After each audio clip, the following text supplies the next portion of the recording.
Querido povo de Deus que está aqui no santuário de Nossa Senhora de Guadalupe, das Santas Chagas de nosso Senhor Jesus Cristo, neste mês das Santas Chagas, setembro, e também mês da Palavra de Deus. Final do mês teremos a festa das Santas Chagas, e somos chamados na liturgia de hoje a nos deparar com algo que remonta ao início da nossa vida cristã. Nós chamamos um dos ritos da iniciação cristã. Algumas coisas permaneceram no batismo, outras não foram deixadas, mas um gesto é muito forte. Quando o sacerdote, depois de batizado, nos ritos complementares, faz no ouvido e na boca da criança, Éfatá, abra-te. Depois de ter renascido da água do batismo, depois de ter recebido o óleo no peito, que o Senhor penetre em seu peito, que Jesus penetre em seu peito como este óleo, depois de ter ungido com o óleo do crisma, cabe ao sacerdote abrir os ouvidos e a boca daquele que foi gerado em Cristo. Mas não é só aquele momento. Na verdade, aquele momento, e os pais deveriam levar a sério, né? Porque o sacerdote é um recém-nascido, certamente mal sabe balbuciar. As primeiras palavras serão mamãe e papai. Cabe aos pais e padrinhos ensinar a palavra de Deus.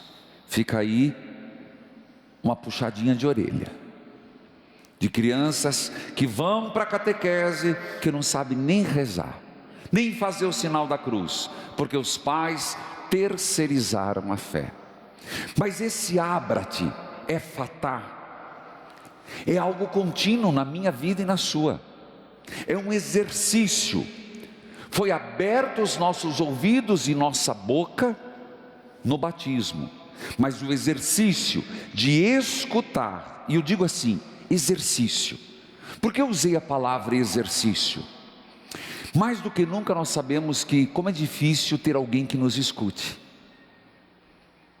Você paga caro para alguém te escutar. Vai ver uma consulta de psicanálise. Não estou criticando, estou dizendo um fato. Você paga para alguém te escutar. Em casa não se tem mais tempo. Uma pergunta não pode vir com uma resposta cumprida. Ao mesmo tempo, a qualidade do que falamos é questionável. Então, por que um exercício? É um aprender a escutar. Aprender a escutar quem? Deus. Aprender a falar com Deus. Mas como assim, padre? As vozes são muitas. As vozes são intensas, os gritos são imensos, as tentações são, de fato, tentadoras e barulhentas. Como é difícil a gente exercitar a meditação, e como é importante. Como é difícil a gente exercitar o lado de lá de Deus que quer falar como resposta às nossas orações. Ou acreditamos que Deus escuta ou não escuta? Quem acredita que Deus escuta a nossa prece? Então, se Deus escuta, Deus responde? Sim. Ora, que hora deixamos Ele responder? Que hora deixamos o Senhor nos dar as devidas respostas? Senhor, fala lá que eu tenho que trabalhar, faça a minha vontade. E Deus, ei, vem, eu vou te responder. Não, Senhor, amém. O amém nosso é terrível. É dizer, chega, Senhor, é isso aí, pronto. E o Senhor, mas eu quero dialogar com você. Não por acaso Santa Teresinha, oração é um diálogo amoroso com Deus. O exercício da escuta e o exercício do falar de Deus. Se nós pudéssemos medir, qualificar o nosso falar, como a gente fala mexericos, como a gente fala asneiras, como a gente fala em coisas impróprias a um cristão. Porque eu fiz esse preâmbulo na homilia, porque hoje é o Efatá, e eu queria que você do teu lado, quem está do teu lado, faz esse gesto, pega o teu polegar e põe no ouvido. Abre, Senhor, os teus ouvidos, para que possa ouvir a palavra de Deus. Agora põe nos lábios da outra pessoa, dona Zefinha, da outra. Abra, Senhor, teus lábios, para que possa proclamar a palavra de Deus. Vamos repetir esse gesto? Agora sem surpresas. Abre, Senhor. Abre, Senhor, os teus ouvidos. os teus ouvidos. Agora faz em você os meus ouvidos. Os meus ouvidos. Para ouvir a palavra de Deus. Para ouvir a palavra de Deus. Abra, Senhor, os meus lábios. Abra, Senhor, os meus para lábios. proclamar a palavra de Deus. Para proclamar a palavra de Deus. Meus irmãos, essa é a promessa messiânica que foi proclamada em Isaías. Foi muito bem proclamada quando diz: a pessoa deprimida, criai ânimo. Sim, o Senhor mandando o profeta, diga, ouvido, diga, a pessoa deprimida, não tenhais medo. Meu Deus, como nós precisamos dizer aos deprimidos. O Senhor está mandando eu e você dizer. Então percebe como eu fiz a primeira reflexão? A qualidade de nossas palavras, a matéria do nosso anúncio. Profetas do que somos, nós temos que ser profetas de nosso Senhor. Então, se nós sabemos que o grande mal do século é a depressão, se podemos dizer que nós estamos vivendo na grande ferida da depressão, está lá na Bíblia. Digam aos deprimidos: ânimo, criai ânimo, não tenhais medo. Depois, vede, é vosso Deus. Então os olhos se abrirão, os ouvidos se abrirão, o coxo saltará como um cervo e desatará a língua dos mudos. Assim brotará água no deserto, torrentes no ermo. Você vai dizer muito poético, muito romântico. Não tem nada de romântico. Dou um exemplo na segunda leitura. Como entender a segunda leitura quando São Tiago diz assim: por acaso, se você estiver numa comunidade, chegar uma pessoa rica com um anel, vamos dizer, com os seus badulac, e com sua roupa de grife, e um outro coitadinho, você vai dizer, aquele bem vestido, senta aqui, você merece melhor atenção. Claro, a gente vai dizer, eu não faço isso. Mas o que é que está dizendo? Quando os nossos olhos se abrem em Deus, nós não fazemos distinção de pessoas. Quando os nossos olhos se abrem em Deus, nós conseguimos ver o Cristo sofredor. Quando os nossos olhos se abrem em Deus, a necessidade do outro se torna minha. Quando nós nos abrimos em Deus, tudo ganha um significado diferenciado. Aquele homem que foi apresentado a Jesus na região da Galileia, significa eu e você, e todos aqueles que ainda não passaram pelas santas chagas de Jesus. Significa todos e cada um de nós que ainda não nos abrimos ao olhar do Cristo. Não é o olhar do Padre, é o olhar do Cristo, é o ouvido do Cristo, é o coração do Cristo, são as feridas do Cristo. Se você chega em Cristo e você se abre para Cristo, há uma inversão. Tinha até um filme, o Ministério pode me ajudar, vocês são melhores do que eu, Avatar, que mostrava, só quero falar para os jovens agora, que mostrava duas realidades paralelas. Vou usar esse exemplo. Nós vivemos numa realidade do mundo. Acredite, quando você mergulha em Cristo, você entra numa outra realidade, numa outra dimensão. Vou exemplificar. Aquele homem era surdo e não podia falar. Nós podemos ser surdos e não conseguimos falar, porque não nos abrimos a Deus. E portanto, falemos do sofrimento. O sofrimento parece um castigo, e não a oportunidade de nossa santificação.